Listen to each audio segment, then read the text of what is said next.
قبر کے حالات سے متعلق۔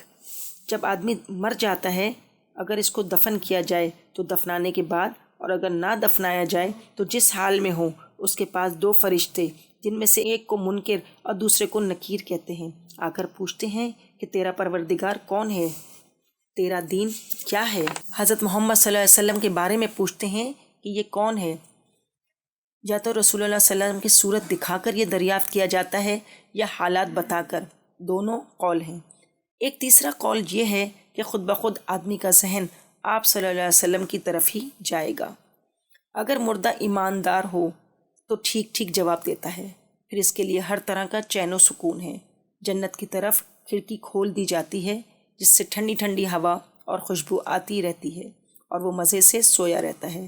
اور اگر مردہ ایماندار نہ ہو تو سب باتوں کے جواب میں یہی کہتا ہے کہ مجھے کچھ خبر نہیں۔ پھر اس پر قیامت تک بڑی سختی اور عذاب ہوتا رہتا ہے، اور بعض کو اللہ تعالیٰ اس امتحان سے نہیں گزارتے۔ یہ سب باتیں مردے پہ گزرتی ہیں، مگر ہم لوگ نہیں دیکھتے۔ جیسے سوتا آدمی خواب میں سب کچھ دیکھتا ہے، اور جاگتا آدمی اس کے پاس بے خبر بیٹھا رہتا ہے۔ مرنے کے بعد ہر دن صبح اور شام کے وقت مردے کو اس کا ٹھکانہ دکھایا جاتا ہے۔